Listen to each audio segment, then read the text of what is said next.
দেবতার সঙ্গে যখন লিখছিলাম তখন একটা ভাবনায় বিশ্বাস এসেছিল যে কবিতা লিখে বিপন্ন মানুষের বেঁচে থাকবার মতো একটা ভরসা সাহস উপহার দেওয়া যায়, অপরকে বেঁচে থাকার একটা অনুরোধ করা যায়। মানুষকে বেঁচে থাকার পথ দেখানো তো কবিতার একটা কাজ। আজ বিশ্বাসের কিছুটা ক্ষয় হয়েছে ঠিকই, তবে পৃথিবীটা যে হাজার যুদ্ধেও কোনো দিন শেষ হবে না, শেষ করা যাবে না পৃথিবীটাকে, এই বিশ্বাস এখনো আমার আছে। কবিতা কি, এসব ভাবনা নিয়ে যখন আমার মাথার চুল ছেঁড়াছিঁড়ি হতো, প্রায় সেসব দিন হয়তো বিদায় নিয়েছে। আর ওই সব তীক্ষ্ণ ধারাও এখন মাটির অনেক নিচে অপরের নিয়মে নীরব। তবু নদীগুলো বিজ্ঞানের শত উন্নতি সত্ত্বেও আমাদের এখনো কান মলা দিচ্ছে। চাপা একটা ভায়োলেন্সের ঢাকনা আস্তে আস্তে খুলে যাচ্ছে চারদিকে। অচেনাকে ভয় কি আমার ওরে, গাইতে গাইতে তক্তপোষ থেকে এখন তাহলে ঝাঁপ দেব অন্ধকারে। অশান্তির একটা পারদের হাওয়া বিরক্তিকরভাবে ছড়িয়ে পড়ছে সারা পৃথিবী জুড়ে। এই যে মানুষ জীবন, এই জীবনটাই আমাদের সেরা পুরস্কার। এ কোন নতুন সহস্রাব্দ আমাদের কাছে এসে পৌঁছালো, যা শুভেচ্ছার বদলে অনবরতই রক্ত আর বারুদ বর্ষণ করে চলেছে। ভাস্কর চক্রবর্তীর গদ্য থেকে লিখিত এই অংশটুকু পাঠ করে আমরা আজকে মার্চ মাসে ভাস্কর চক্রবর্তী এই পাঠ পর্বে তার লেখা কবিতা পড়ব। এসো সুসংবাদ এসো থেকে আমরা পাঠ শুরু করেছিলাম। আজকে ওই এসো সুসংবাদ এসো এই শিরোনামের অধীনে কয়েকটি কবিতা পাঠ করব। এসো সুসংবাদ এসো। প্রথম কবিতার নাম টাকা। টাকা উড়ে যায়, টাকা হাওয়ায় উড়ছে ওড়ে, ট্রামের ভেতরে, মাঠে, হোটেলের বারান্দায় উড়ে যায় 5 টাকার 10 টাকার নোট। মানুষ আছড়ে পড়ে, স্বপ্নের ভেতরে হাত ছুটে যায়। রাস্তায় রাস্তায় টাকা, ঘরের ভেতরে টাকা, বালিশের তলা থেকে জানলা দিয়ে বাইরে যায় ওড়ে কাগজের চাঁদ। রক্ত। এখন অনেক দূরে বন্ধুদের মুখ দেখা যায়।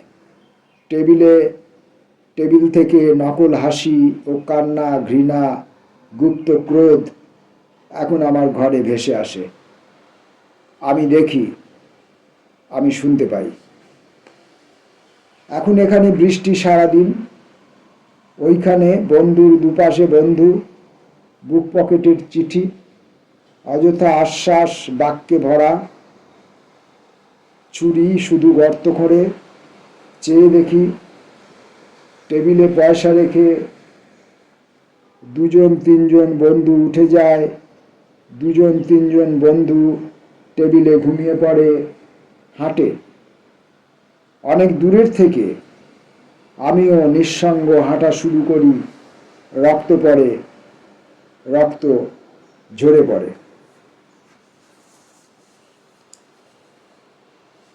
পরের কবিতা লেখো।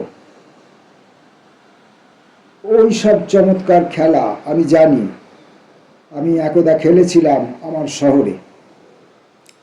আজও এই তুমুল বৃষ্টির দিনে, হে আমার ঘোড়া, তুমি জানো কেমন মিলিয়ে যেতে পারি না আমি, কেমন আবার নিমেষে তোমাকে দেখো দিতে পারি ফুটপাতে, চায়ের দোকানে। ছিল বাহাদুরি, আমি ছিলাম খেলায় মগ্ন। ওগো সহসা শুনেছি আজ নদীর ওপার থেকে, ঘুমের ওপার থেকে, লেখো লেখো ইডিয়ট লেখো।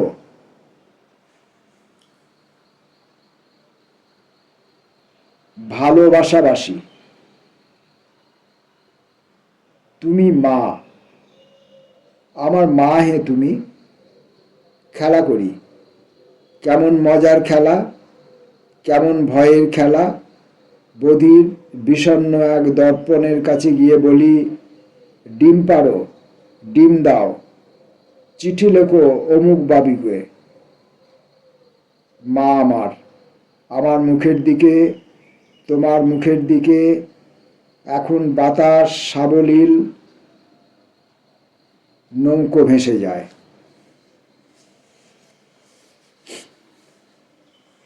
পরের কবিতা, যদি ভালোবাসা থাকে। এখন একলা আমি দিনরাত ভয়ে ভয়ে থাকি, সব কিছু কিরকম ভাঙাচোরা। যাদের প্রেমিকা আছে তারা শুধু ঘাসের ভেতর দিয়ে কোথায় যে চলে যায় রোজ।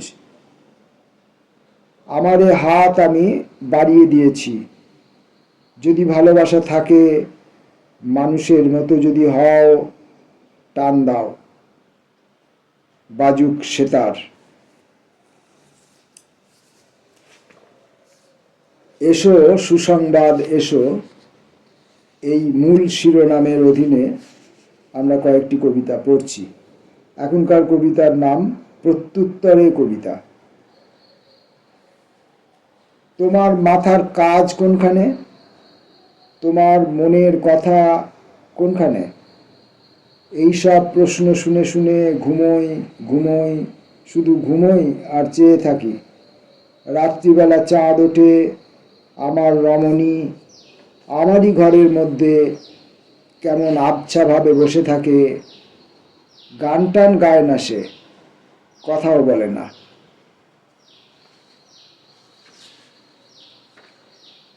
বিদায়কালীন, যদি যেতে বলো তবে চলে যাব, আজ চলে যাব। ঘুমোবার মতো ঘুম নেই আর, লেখালেখি নেই, নেই আর আনন্দ। অজস্র চিঠি, সাদা শার্ট, পুড়েছি ঘাসের মতো গ্রীষ্মের দুপুরে। যদি বলো যেতে, যদি বলো তবে যাব আজ। দেখলাম রক্ত শুধু, দেখলাম প্রিয় বন্ধু ব্যস্ত তার প্রিয় বন্ধু নিয়ে। ভুল পৃথিবীর গায়ে তবু বারবার আমি আঘাত করেছি। যত ছলাকলা সবই বৃথা শেখা হলো মনে হয়। হে সন্ধ্যার বিটি রোড, বিদায় এবার। মার্চ মাসে ভাস্কর চক্রবর্তী এই পর্বের কবিতা পাঠের আর দুটি কবিতা পড়ব। এসো সুসংবাদ এসো, এই মূল শিরোনাম থেকে। চিন্তা ভাবনা। রাস্তা থেকে ফিরে এসে আবার আত্মহত্যার কথা ভাবি। ভুতুরে বাড়ির ভিতরে ভূতের মতো শুয়ে আছি কতদিন। বাঁ হাত কপালে, রাত শুরু হয়েছিল আগে, যেমন অনেক রাত আরো আগে, যেমন অনেক রাত আরো। এখন কেমন হাওয়া আমার শরীরে এসে লাগে। যাই, চলে যাই, যাই, যখন তুমিও ব্যস্ত, যখন চোখের জল শেষ। আধার বিষয়ে। যে বিকেলে জ্বর আসে, সেই বিকেলের মতো তুমি এসে দাঁড়িয়ে রয়েছ। ঘড়ির ভেতর দিয়ে রক্তের রেখার মতো সময় চলেছে। আমি কি অসুখ থেকে কোনো দিন উঠে দাঁড়াবো না? আজও রাত জাগাজাগি হয়, শরীর মিলিয়ে যায় নরম শরীরে। আমি শুধু আমার পৃথিবী দেখে যাই, চারপাশে কেমন হাজার আলো জ্বলে আছে, তবু এমন আধার আমি জীবনে দেখিনি। মার্চ মাসে ভাস্কর চক্রবর্তী, এই পাঠ পর্বে আমরা একটানা ভাস্কর চক্রবর্তীর কবিতা পড়ছিলাম। আগামীকাল থেকে এপ্রিল মাস শুরু। এপ্রিল মাসে আমরা অন্য কোনো কবিকে নিয়ে সেই কবির কবিতায় বিস্তৃত পাঠ পর্ব শুরু করব। নমস্কার।